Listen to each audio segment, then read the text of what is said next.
నమస్తే. This is Sourya. Welcome to our channel. మరి మావోయిస్టుల కంచుకోట బద్దలవుతోందా అంటే అవును అనే చెప్తోంది కేంద్ర ప్రభుత్వం. ఎందుకంటే తాజాగా ఛత్తీస్‌గఢ్‌లోని దాదాపు 300 మందికి పైగా నక్సలైట్లు లొంగిపోయినట్లుగా కూడా తెలుస్తుంది. మరి అసలు ఇంకా మరెంతమంది ఉన్నారు? అలాగే తాజాగా అసన్ ఆధ్వర్యంలోనే అసన్ నేతృత్వంలో ఉన్నవారే లొంగిపోయారు అన్న వార్త అయితే మనం విన్నాం. ఒకసారి దీని గురించి బ్రీఫ్ డీటెయిల్స్ ఇవ్వడానికి ఈ రోజు మనతో పాటు సీనియర్ జర్నలిస్ట్ దాము బాలాజీ గారు ఉన్నారు. వారితో మాట్లాడారు. మీరేమంటారు సార్? అంటే మావోయిస్ట్ అనే పదం ఇంకా డిక్షనరీలోంచి వెళ్ళిపోతుంది అంటారా? అంటే ఇప్పుడున్న ఈ ఖగాలనే ఆపరేషన్‌ని చూస్తే నిజంగా అది వాస్తవమయ్యే ఛాన్స్ ఉందా? ఏమంటారు మీ అనాలిసిస్? అంటే ఆహ్, మనకి హోంమంత్రి పదే పదే ప్రకటిస్తున్నాడు. 2026 మార్చి 31 కంతా మావోయిస్ట్ అనే పదం వినబడదు. మావోయిస్టులు అనేవాళ్ళు ఒక్కరు కూడా మిగలరు అనేది ఆయన అనౌన్స్ చేశాడు. దానికి తగినట్టే వాళ్ళు కార్యాచరణ ఇంకా ముందుగానే మావోయిస్టు ఉద్యమం కంప్లీట్‌గా పక్కకెళ్ళిపోతుంది అన్న హ్మ్. వార్తలు వినిపిస్తున్నాయి. అంటే దీంట్లో ప్రధానంగా 2 రకాల వ్యూహం కనబడుతుంది. ఒకటి మావోయిస్టులని పెద్ద ఎత్తున చంపేయడం. హ్మ్. గాయపడిన వాళ్ళని కూడా తీసుకెళ్ళి హాస్పిటల్‌లో చేయకుండా గాయపడినా, దొరికినా ఎట్లైనా చంపేసేయడం. హ్మ్. దొరికితే చంపేయడం అంతే. రెండవది పెద్ద ఎత్తున గందరగోళం క్రియేట్ చేసి మావోయిస్ట్ పార్టీస్‌లో చీలికలు తీసుకొచ్చి ప్రజల్లో కూడా దీని పట్ల వ్యతిరేకతను క్రియేట్ చేసి సానుభూతి పరులంతా కూడా ఒక గందరగోళాన్ని క్రియేట్ చేయడం. హ్మ్. కింది కేడర్లంతా కూడా నాయకులే ఇలా అయిపోతున్నప్పుడు మనం ఎందుకు ఇక్కడ అని వాళ్ళు కూడా వచ్చేసేట్టుగా చేయడం. ఓకే. అంటే అందరిని చంపాలన్నా కూడా ఇబ్బంది అవుతుంది. హ్మ్. కాబట్టి 2 మార్గాలు తీసుకున్నారు. హ్మ్. అందుకనే నిన్న హోంమంత్రి అమిత్ షా అనౌన్స్ చేశాడు. 2024 జనవరి నుంచి 2100 మంది సరెండర్ అయిపోయారు. 2100 మంది సరెండర్ అయ్యారు ఇప్పటికీ. అంటే ఇప్పుడు అవుతున్న వాళ్ళు కాకుండా. హ్మ్. ఇప్పుడు అవుతున్న వాళ్ళు కూడా తీసుకుంటే 2500 వేసుకోవచ్చు. ఓకే. సో 2500 మంది ఇది ఆల్మోస్ట్ ఒక 20 నెలల్లో 2100 మంది 2500 మంది సరెండర్ అయిపోయారు. హ్మ్. అరెస్ట్ అయిన వాళ్ళు 1785 మంది అరెస్ట్ అయిపోయారు. ఓకే. వీళ్ళంతా జైళ్ళల్లో ఉన్నారు. చనిపోయింది 477 మంది చనిపోయారు. 20 నెలల్లో 477 మంది ఇప్పటి వరకు మావోయిస్టులు చనిపోయారు. ఇందులో సెంట్రల్ కమిటీ లీడర్లు, స్టేట్ కమిటీ లీడర్లు, డివిజన్ కమిటీ అంటే పై స్థాయి లీడర్షిప్ ఎక్కువ ఉంది. హ్మ్. సో ఈ నేపథ్యంలో వాళ్ళకి ఒక పెద్ద దెబ్బ ఏందంటే మల్లోజుల వేణుగోపాలరావు తన 70 మందిని తీసుకెళ్ళి ఆయన సరెండర్ అయ్యాడు. అందులో 54 మంచి తుపాకులు అంటే AK-47, SLR self loading rifles, INSAS rifles అంటారు. ఇన్సాస్ రైఫిల్స్ ఇవన్నీ కూడా వెరీ ఇంపార్టెంట్. నేను నిన్న కూడా చెప్పాను మావోయిస్టులకి వెపన్స్ అనేవి చాలా చాలా ఇంపార్టెంట్. వాళ్ళ మొత్తం బడ్జెట్లో నెంబర్ 1 హెడ్ ఏదంటే బడ్జెట్లో ఖర్చు పెట్టేది ఏదంటే నెంబర్ 1 వెపన్స్, నెంబర్ 2 హెల్త్. ఈ రెండింటి మీద వాళ్ళ బడ్జెట్ ఉంటుంది ఇంటర్నల్గా. సో అంత ఖర్చు పెడతారు వెపన్స్కి. ఒక్కోసారి వెపన్స్ కోసమే ప్రాణాలకు తెగించి పోలీసుల మీద దాడులకు కూడా వెళ్తారు వెపన్స్ తీసుకురావడానికి. ఎందుకంటే అది అవును ఆర్మ్డ్ స్ట్రగుల్ కాబట్టి వెపన్స్ లేకుండా పోరాడలేరు. సో అందుకని అలాంటిది అంత ఇంపార్టెంట్ వెపన్స్ తీసుకెళ్లి 54 వెపన్స్ ఆయన నిన్న సబ్మిట్ చేశాడు. దాంతో పెద్ద ఎత్తున విమర్శలు వచ్చాయి. అట్ ద సేమ్ టైం మావోయిస్టులకు వ్యతిరేకంగా కూడా విపరీతంగా పోస్టులు వచ్చాయి. వీళ్ళ పని అయిపోయింది అది. ఇప్పుడు రెండవది ఈరోజు ఇంకా పెద్ద ఇది ఆసన్న కూడా సెంట్రల్ కమిటీ సభ్యుడు ప్లస్ DKSZC అంటారు, దండకారణ్య స్పెషల్ జోనల్ కమిటీ, దాని ఇన్ఛార్జి ఆయన ఈరోజు సరెండర్ అయిపోయాడు. ఎక్కడ ఇది వచ్చి మన ఛత్తీస్గఢ్లో విజయ్ శర్మ, విష్ణుదేవ్ సాయి ముఖ్యమంత్రి, డిప్యూటీ ముఖ్యమంత్రి. విష్ణుదేవ్ అని ఆయన ముఖ్యమంత్రి, విజయ్ శర్మ అని ఆయన డిప్యూటీ సీఎం. వీళ్ళ ఆధ్వర్యంలో మొత్తం దాదాపు 300 మందితో సరెండర్ అయ్యారన్నారు. 208 మంది పేర్లు అయితే బయటకు వస్తున్నాయి. మిగతా వాళ్ళు కూడా త్వరలోనే చెప్తారంటున్నారు. మొత్తంగా ఈయన 300 మందిని ఆర్గనైజ్ చేసి, అంటే ఈయన ఒకడే ఆర్గనైజ్ చేసింది కాదు.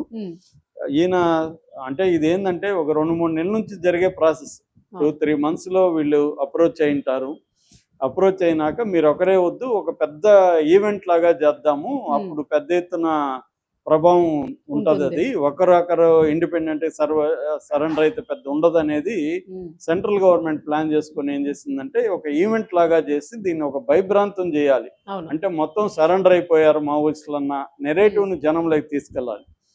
ఆ యాంగిల్లో మొన్న మల్లోజుల అయ్యాడు. ఈరోజు ఆసన్న తర్వాత రణిత అని ఒక మహిళా కామ్రేడ్, ఆమె కూడా ఏంటంటే ఇక్కడ మాడ్ అంటారు, అబూజ్ మడ్ని మాడ్ అంటారు. ఈ మాడ్ డివిజన్కి సెక్రటరీ ఆమె. ఆ డివిజన్ కమిటీ అంటారు. ఈ డివిజన్ కమిటీలో 15 మంది డివిజన్ కమిటీ సభ్యులు. అది వెరీ వెరీ ఇంపార్టెంట్. అంటే వీళ్ళంతా కోర్ మావోయిస్టులు అనమాట. వీళ్ళు ఇప్పుడు 208 మంది ఈరోజు లెక్క. అక్కడ ఈ 280 మంది 70 వెపన్స్ సబ్మిట్ చేశారు. 70 కూడా AK-47, SLR, ఇన్సాస్ రైఫిల్స్ ఇవన్నీ.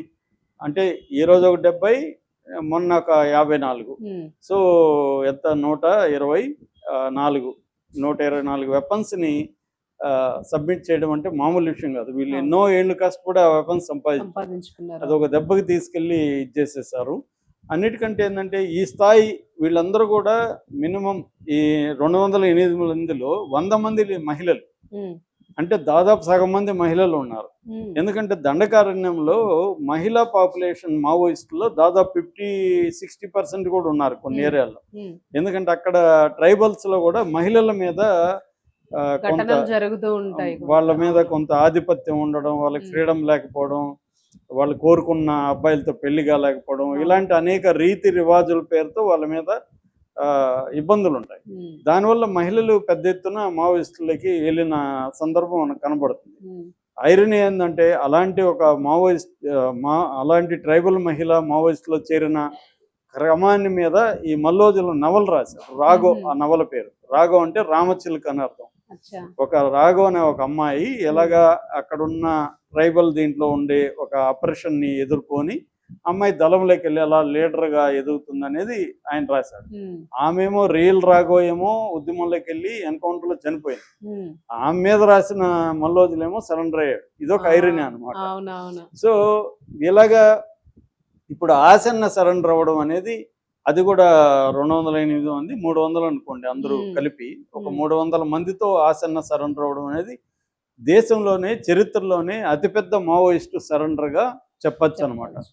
అంటే అక్కడ ఇప్పుడు ఏంటంటే మావోయిస్ట్ మూవ్మెంట్ ఓవరాల్గా 18 జిల్లాల్లో ఉనికి ఉంది. అందులో 6 జిల్లాల్లో స్ట్రాంగ్. 6 జిల్లాల్లో 4 జిల్లాలు ఛత్తీస్గఢ్లో ఉన్నాయి. ఈ 4 జిల్లాల్లో బస్తర్ ఏరియా ప్రధానం. ఈ బస్తర్లో కూడా ఇప్పుడు ఈస్ట్ బస్తర్ ఖాళీ అయిపోయింది కంప్లీట్గా. ఇంకా సౌత్ బస్తర్ మాత్రమే ఉంది. సౌత్ బస్తర్లో ఎవరున్నారు? దేవ్జీ ఒకరు, హిడ్మా ఒకరు. దేవ్జీ అంటే తిప్పరి తిరుపతి, ఆయన కూడా తెలంగాణ. ఆయన్ని ఇప్పుడు సెంట్రల్ కమిటీ సెక్రటరీని చేశారు. ఆయనకు కూడా 60 ఏళ్ళ దగ్గర 60 ఏళ్ళు ఉన్నాయి. అంటే సెంట్రల్ కమిటీలో 42 మంది ఉండేవాళ్ళు ఒకప్పుడు. ఇప్పుడు వాళ్ళు 5-6 మంది కూడా మిగలలేదు. మిగిలిన వాళ్ళల్లో యాక్టివ్గా ఉండేది ఒక్క హిడ్మా ఒకరే. ఆయనకి 45 ఏళ్ల వయసు. హిడ్మాకి ప్రాబ్లం ఏంటంటే ఆయనకి సైద్ధాంతిక జ్ఞానం తక్కువ అంటారు. ఎందుకంటే ట్రైబల్ 10వ క్లాస్ డిస్కంటిన్యూడ్, ట్రైబల్ నుంచి వెళ్ళిన వ్యక్తి. ఆయనకి మిలిటరీ పరంగా కానీ ఆర్గనైజేషన్ పరంగా కానీ బాగా నాలెడ్జ్ ఉంది. టెరైన్ మీద పట్టుంది. ఎందుకంటే ఆయన అక్కడే పుట్టి పెరిగాడు కాబట్టి. ఇప్పుడు మనం ఇక్కడ చదువుకున్న వాళ్ళు అడవుల్లోకి వెళ్ళాలంటే దానికి అలవాటు పడడానికి కొన్ని ఏళ్ళు పడినా మనం అలవాటు పడలేం. కానీ వాళ్ళకి అదే లైఫ్, అక్కడే పుట్టి పెరిగారు. అడవి అనేది వాళ్ళ జీవితంలో భాగం. వీళ్ళు కూడా అడవిలో ఒక పార్ట్ అయిపోతారు. వాళ్ళకి ఇప్పుడు మనం సిటీలో పుట్టి పెరిగే వాళ్ళకి బయట నుంచి సిటీలోకి వచ్చే వాళ్ళకి తేడా ఉంటుంది కదా, అలాగా వీళ్ళకి కూడా ఆ రకంగా ఆయన చేయగలడు. కానీ ఆయన ఎంతకాలం నిలబడతాడనేది డౌటే ఇప్పుడు అందరికి, హిడ్మా కూడా. సో ఇప్పుడు ఇంకెళ్ళిపోయారు, ఇంకెంతమంది వస్తారో కూడా తెలియదు. ఆల్రెడీ 3 బస్సుల్లో వచ్చారు నిన్న. వాళ్ళకి ఎస్కార్ట్ వచ్చింది జగదల్పూర్లోంచి. ఆ బస్సుల వీడియోలు అంతా కూడా వైరల్ అయింది. సో పెద్ద ఈవెంట్ లాగా చేసి మావోయిస్టుని సరెండర్ చేయించేసే కార్యక్రమం మొదలైపోయింది. ఈ స్థాయి సరెండర్లు, ఈ స్థాయి ఆయుధాలు తీసుకొని పెద్ద ఎత్తున సరెండర్ అనేది ఎప్పుడు చూడలే. ఒక్క మనకు పోలందేవి అప్పుడే కనబడ్డాయి. ఆ తర్వాత ఎప్పుడు మావోయిస్టులు ఇంత పెద్ద ఆయుధాలు తీసుకుని పోయి ఇంత పెద్ద ఎత్తున డ్రస్సులు తీసుకుని వెళ్ళి, అంటే మొత్తం మావోయిస్టులు సరెండర్ అయిపోతున్నారా అన్న ఒక ఫీలింగ్ అయితే జనాలు క్రియేట్ చేయడంలో సెంట్రల్ గవర్నమెంట్ సక్సెస్ అయింది. కాబట్టి ఇప్పుడు మావోయిస్టుల మీద ఉన్న వాళ్ళల్లో మీద ఉన్న కర్తవ్యం ఏంటంటే, ఒకటి వాళ్ళు కూడా ఆయుధాలన్నీ వీళ్ళకి అప్పగించి సరెండర్ అయిపోవడం. అది ఒకటి ఆప్షన్. అంటే మొత్తం మూసేయడం, షాప్ క్లోజింగ్ ద షాప్, మూసేసి బంద్ చేయడం.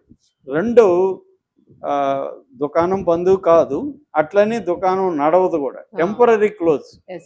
టెంపరీ క్లోజ్ చేసి వాళ్ళు ఎక్కడికో వెళ్ళిపోయి వేరే ప్రాంతాలకి, ఇప్పుడు ఫర్ ఎగ్జాంపుల్ ఏ ఊటీకో లేకపోతే మన ఉడిపినో ఏదో ఒక ఎక్కడ ఉద్యమాలు లేని ఒక ప్లేస్లోకి వెళ్ళిపోయి అక్కడ ఏదో ఒక పేరుతో బతుకుతూ ఉండడం. ఎంత ప్రాణాలు కాపాడుకొని నిలబడితే మళ్ళీ రేపు ఈ గవర్నమెంట్ రేపు పడిపోవచ్చు, మళ్ళీ మెల్లగా వీళ్ళకి పరిచయాలు ఉంటాయి కాబట్టి 1 year 2 years 3 years సైలెంట్గా ఉండి వీళ్ళు ఆ నెట్వర్క్లోకి మళ్ళీ వెళ్ళి మళ్ళీ ఉద్యమాన్ని రీస్టార్ట్ చేయడం. ఈ రీస్టార్ట్ చేయాలంటే వీళ్ళు బతుకుండాలంటే వీళ్ళ ముందున్న ఆప్షన్ ఏంటి? వీళ్ళు అక్కడ ఉండకూడదు, అక్కడ ఉంటే చంపేస్తారు. ఎందుకంటే ప్రతి 500 అడుగులకి ఒక క్యాంపు, ఒక వ్యవహారం అక్కడ ఉంది కాబట్టి అంత పెద్ద ఫోర్సుల్ని దాదాపు 400-500 ఫార్వర్డ్ బేస్ క్యాంప్ అంటారు. అటువంటి ఫార్వర్డ్ బేస్ క్యాంపు 400-500 బస్తర్ డివిజన్లోనే ఉన్నాయని చెప్తున్నారు.